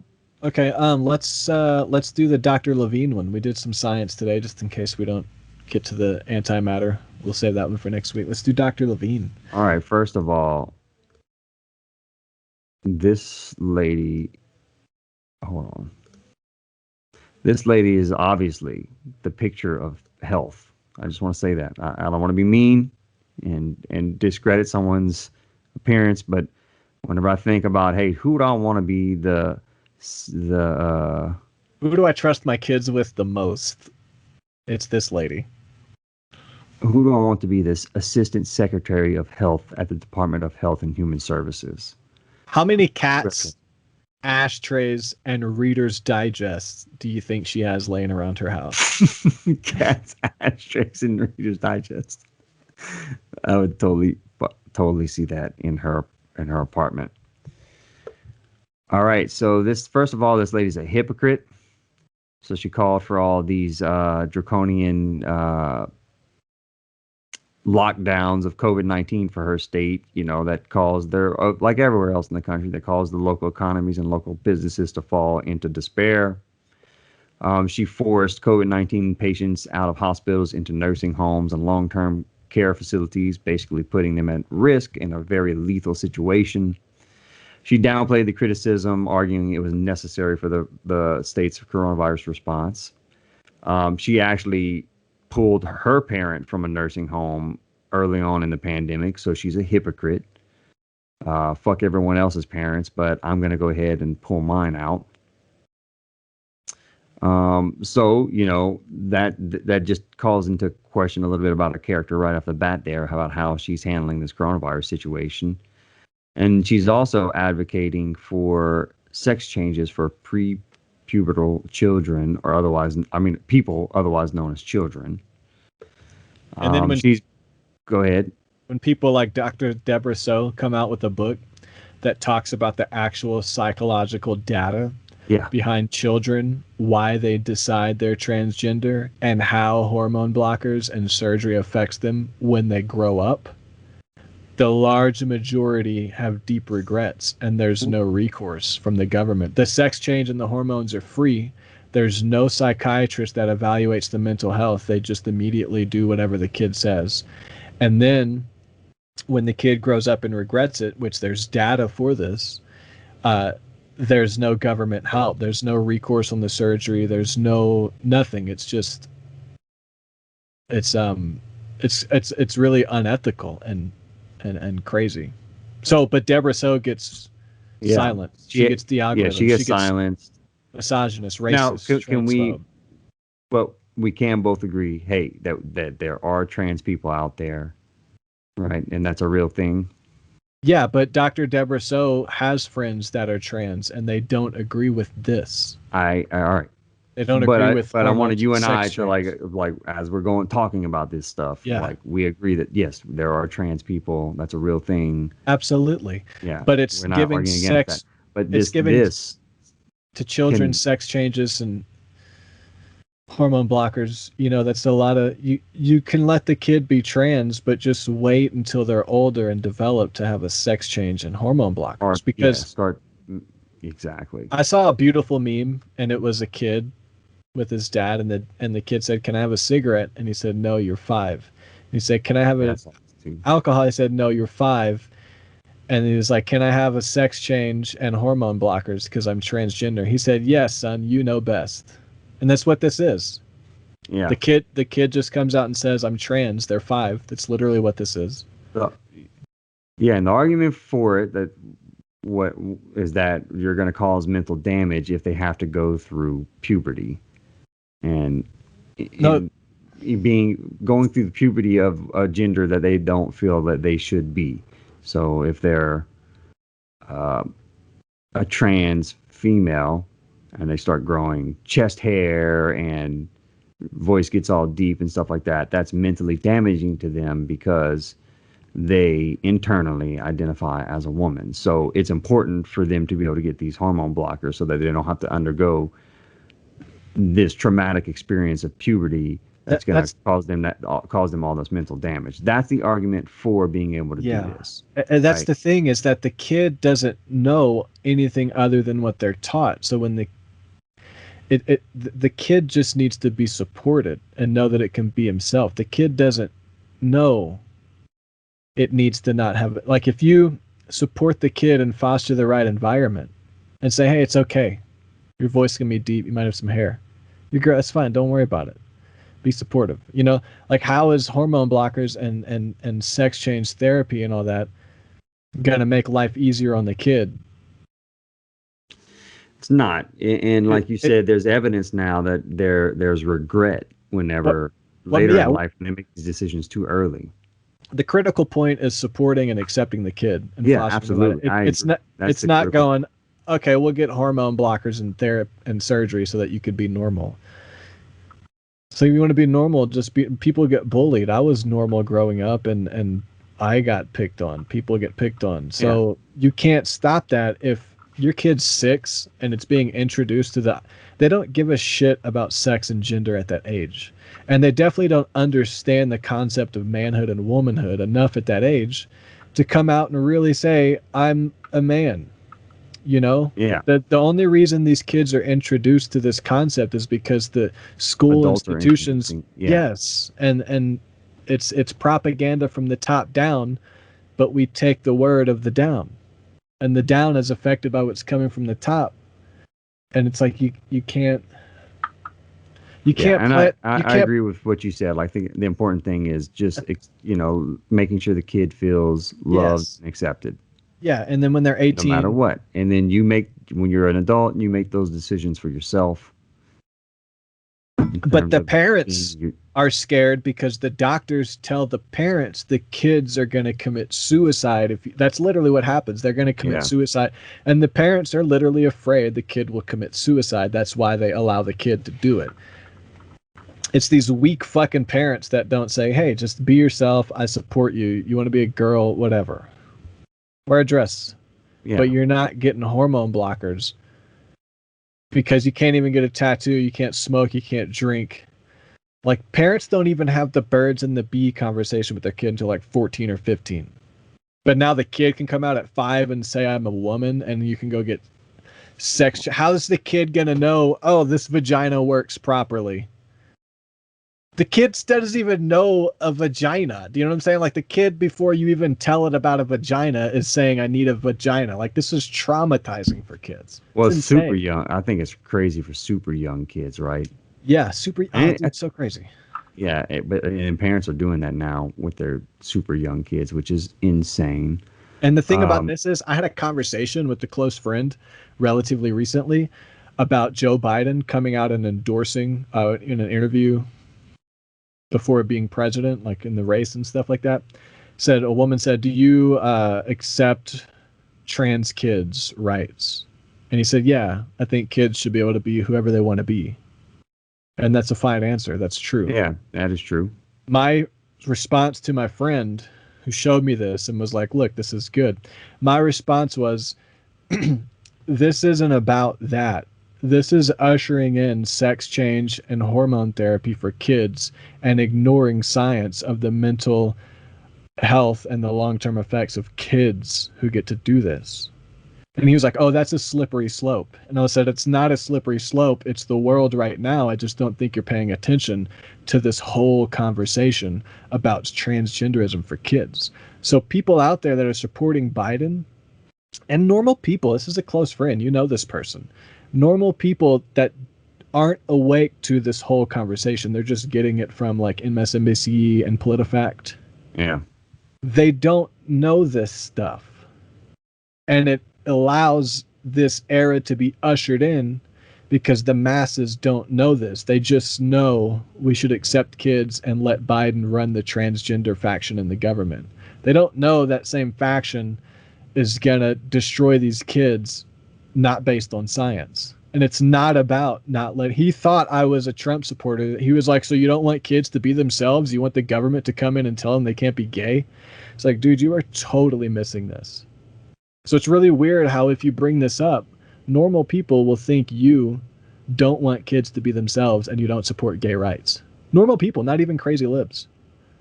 It's like, no, this is ushering in an era that's not based on science. It's going to destroy kids. Let the kid be gay, but don't say it can go let the get kid be who hormone they want blockers. to be. Exactly. Just don't do yeah. stuff that's irreversible, right? You can't let the government immediately give the kid hormone blockers and sex therapy while telling the parent, scaring the parent that it's going to kill himself if you don't let it. And then there's no, this is Deborah Sell's whole thing. There's no psychological evaluation with the children to see like, hey, why are you deciding? There's no like, hey, let's slow down, like a psychologist, and then you go into it and explain the long-term effects. It's just boom, there you go, you're done. There's like nothing. There's no protocol, no psychology, no science, science. Here's what the current protocol is for gender dysphoric youth, Levine stated in a 2017 speech, and it outlines a two-step process. The prescription of puberty blockers during the first stages of puberty, and then, after continued counseling, the introduction of cross-gender hormones between the ages of 14 and 16. Then, around age 18, the patient may undergo surgery. But as Levine noted, there are sometimes exceptions. In certain instances, Levine has said surgical procedures may be performed on patients under the age of 18. And this next part kind of... Under patients of 18 if they don't have a parent supervisor, like orphans. Right. So if a kid just Levine walks in without a parent and says, I don't have parents, boom, you're done. Yep. You're Levine, good. however, has noted that doctors may discard the protocol and significantly accelerate the process when dealing with street kids who do not come into clinics with their parents and who may be tempted to buy hormones off the street. In such cases, doctors may skip the blockers altogether and go straight to cross-gender hormones, presumably younger than presumably at ages even younger than the 14 to 16 range described above. That is fucking insane. Yeah, yeah, and So people will kid can show just you. go in. Kid can just go in and say, "Hey, I don't have parents. You know, I'm Bob. I want to be Jill, and I'm gonna." Young kids, like Yeah, 7 years old. Like this is children, kids, literal kids are coming home from school saying, "Mommy, I'm a boy," and mommy is like, "Oh, I don't want you to kill yourself. You're right. Let's go get you hormone and puberty blockers." And there's never any kind of psychologist that says, "Hey, you know, the data shows that 90% of children come out as transgender because of peer pressure from school because they feel like they don't fit in. So before we do irreversible damage that 90% of children regret when they become of age, based off of our data, let's just have some psychological evaluations and some mental counseling for a couple months." That's what should happen first. And that seems proper, but it's not. It's not what happens. The kid no, comes home, it's like, "I'm trans." The parent says, "Okay." You go to the doctor, there's your hormone stuff. Kid's 8 years old, it's fucked. It has no idea of manhood or womanhood. And it grows up and realizes, "Oh, fuck. I'm what did I fucked." do? Yeah. That's what this is talking about here. Hundreds of transgender youths had gender reassignment surgery, which they hadn't, and want to transition back. And this This is is from all. a trans rights champion in the UK. Anyway, this person goes on to talk about how they're getting contacted by hundreds of people asking, what do they do? They want to detransition. What do I do? What do I do? I Yeah. made a mistake. And then this article, of course, from NBC, media's detransitioning narrative is fueling misconceptions, trans advocates say. And this is saying that, well, that's bullshit. That there's not that many people that really have transition regret. So, anyway, it's getting pushed. I don't know why. Yeah. But my whole There's, point with my friend was like this acceptance of child transgenderism is a slippery slope. Right now, it's not good. But on the surface, it's just Biden saying we should accept it. They don't realize on the back end, it's this crazy fucking lady that's talking about sex change for children, hormone change for us. And I hope that person sees these articles and it clicks and they go, "Oh, I see what he's talking about." yeah, and like I said, it's not like I do believe trans people should live comfortable lives, Yeah. regular rights, and I believe if a kid Yeah. feels like they're trans, you let them be who they want to be. Yeah. But I there is agree. evidence by that puberty blockers actually do have really bad long-term effects, and I mean, how could it not? You're not even developing yet. You're putting in puberty blockers to I mean, stop a critical. It's not until after your body develops in puberty do you know what you are. Do you become your form? Do you know what I'm saying? I'm no You don't become endocrinologist, but you don't become your form until you develop through puberty. That's the whole process of like maturing, right? yeah, So how do you know your form before you've developed your form through the natural process of puberty? So much so that you can say, "Give me hormones to change the future process that's going to give me my." right. Definitely needs to have some type of Can't. counseling beforehand to understand, like, hey, also, are you having outside influences that are also like leading you to feel this way from other adult sources and stuff like that? You know, These same people probably don't support steroids in high school. It's so stupid. it's I true. mean, steroids aren't good for developing No, they're teens. not. It's not you can't change your body's hormones before you're done developing. You're going to fuck yourself up. So, but the whole pushback with the kids transgenderism thing is the psychological data of the regret that children have when they grow up and they want to reverse it. That's not taken into account. That's the whole pushback. It's not about we don't want kids to be who they are. Despite the fact that who's introducing kids to transgenderism anyway, other than the school system. Apart Well, from now that, a lot is yeah. the I mean, you got media, TV, Sesame Street and all these little shows are starting to there's quite introduce a it. bit now. Which like I said, trans kids should feel comfortable in their own skin and not have to feel like they need to take hormone blockers and cross gender hormones in order to be who they feel they are inside. They just need to feel loved and accepted. Yeah. Like you said, Dr. Deborah So, I mean, have a book about that, and there's a lot of evidence that there's long-term damage that's done psychologically whenever they make these decisions too early in life. Yeah. And if It's like, basically reversible, right? Like yeah. transgender women that or transgender men that all decided to stay women, and then they couldn't have kids later in life, right? Yeah. Because they fucked their system up by taking hormone blockers, and now they have deep regret and depression. Yeah. And now they're suicidal because they made that decision too early in life.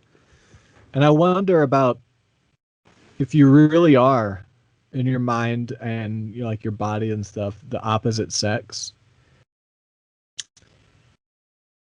What's to be afraid of puberty and just being natural anyway? Like, is it this idea that it's going to change you? If you are that, then don't be afraid of being changed by puberty because you are that. Yeah, I see what you mean. If you are Gender's that, then you'll just be anyway, that. right? So Yeah, like why do you need? Yeah, it's supposed to be fluid anyway. Like adults wake up already developed, and they're like, "I'm the other one." So why do kids have to avoid? Is it going to make them better if we like catching a movie script early, so you can change it like the government does, like catching a kid early, and you can. This doesn't seem ethical to me to let kids have the say and I mean, you can't let them get tattoos without co-signing. They can't smoke. They can't drink. You make them go to bed early, but they can go get hormone blockers. It's really wild.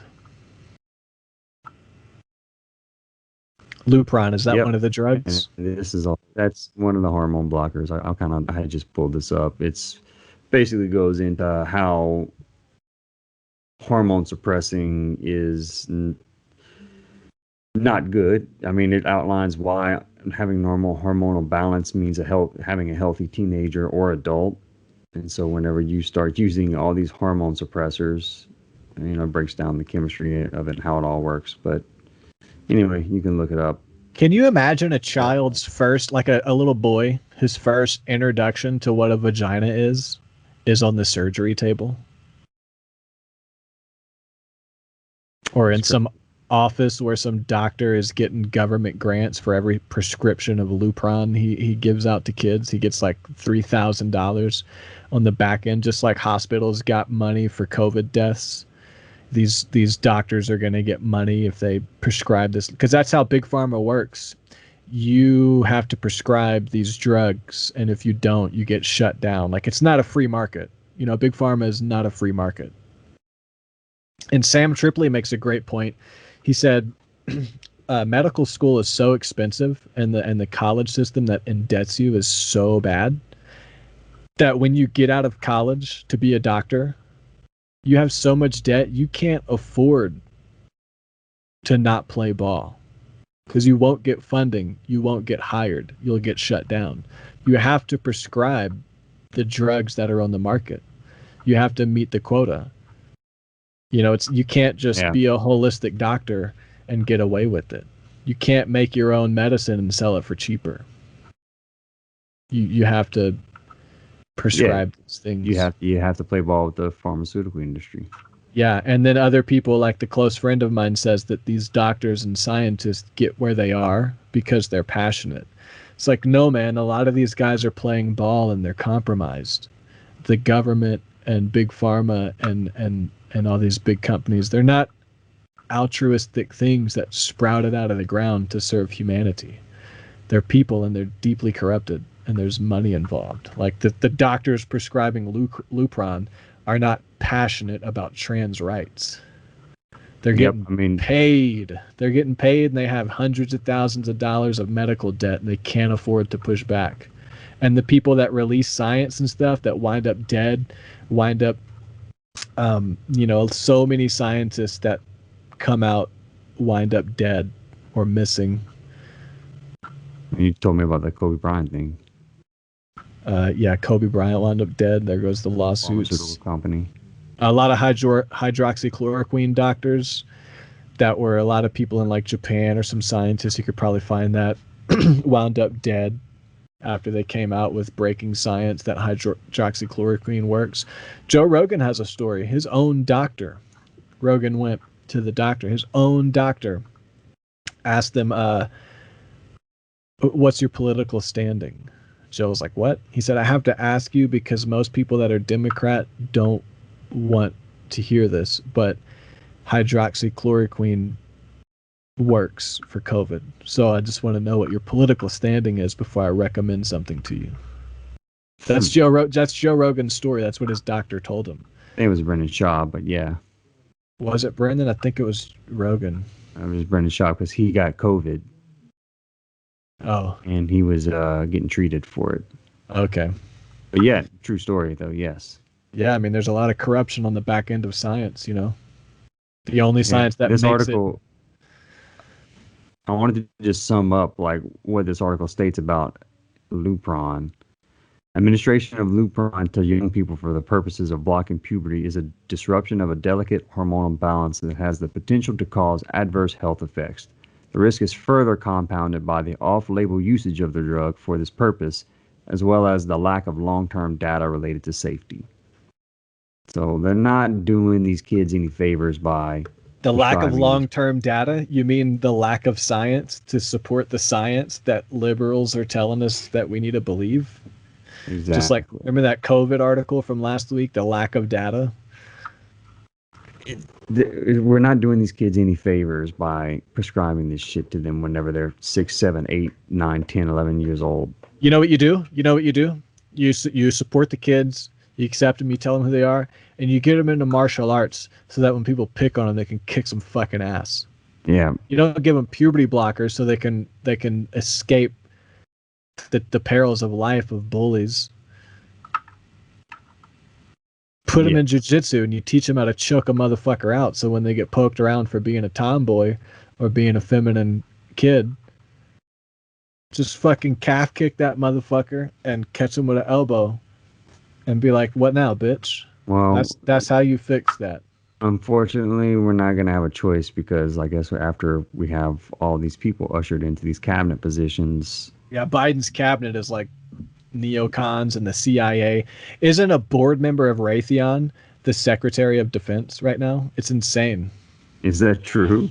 Yeah, like high-level corporate people are on the government board. There's a name for when government and corporations merge. It's called fascism, and it's happening the most under Biden. But no one talks about it. Trump's the fascist, which he is, but Biden is also super fascist. He wants to do General Lloyd Austin. That's his name? Yep. Let's see who he is.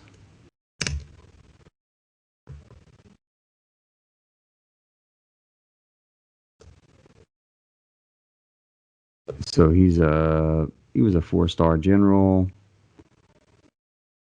who has served as the 28th United States Secretary of Defense since January 22nd.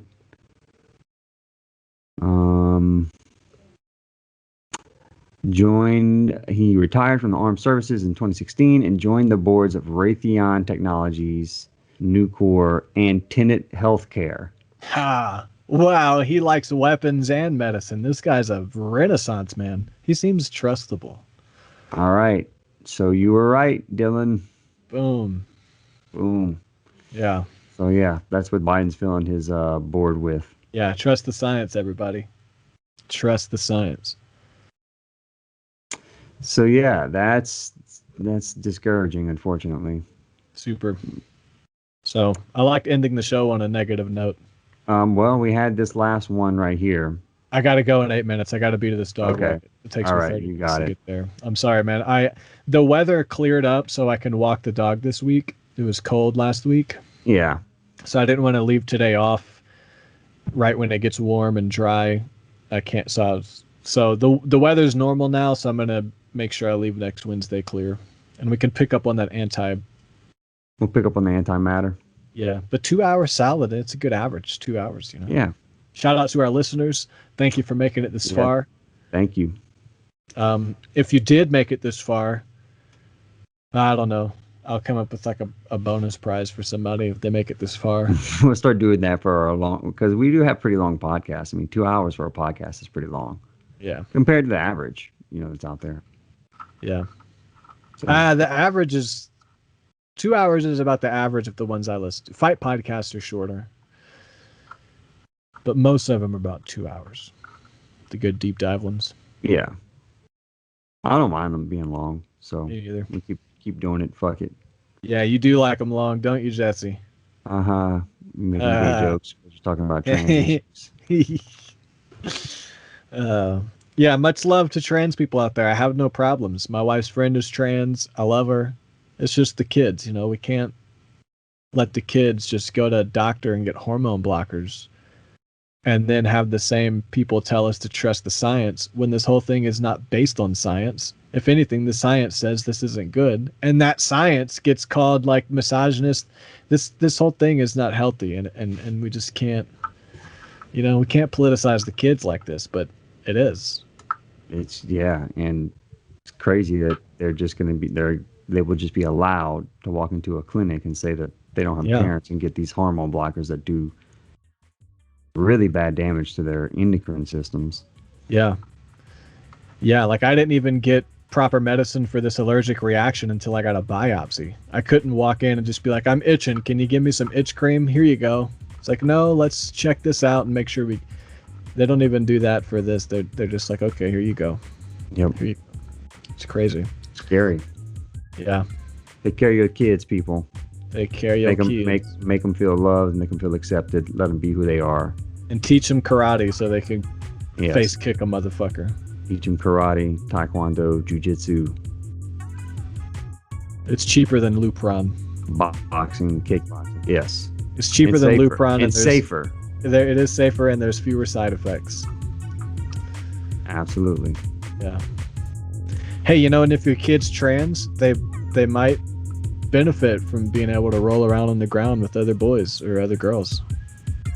True. So jiu-jitsu's an option. Yep. I'm just saying, there's other, you don't have to go to the hormone blockers right away. That was kind of a joke, but it's kind of true. You were in on a little bit more of a positive note, joking around. Yeah. Okay, man. Good episode. I'll see you next week. All right, man. Enjoy the dog walk. Yeah. Oh, I'm going to send you those tabs. I've never sent you those tabs yet. All the tabs for Death of Skeptics. There you go. Give you a like. Yeah. Nice. Excellent. All right, bro. Good chatting with you. That was fun. Yeah, bro. Had fun. Yeah. Have a good day, man. You too, bro. Later. Later.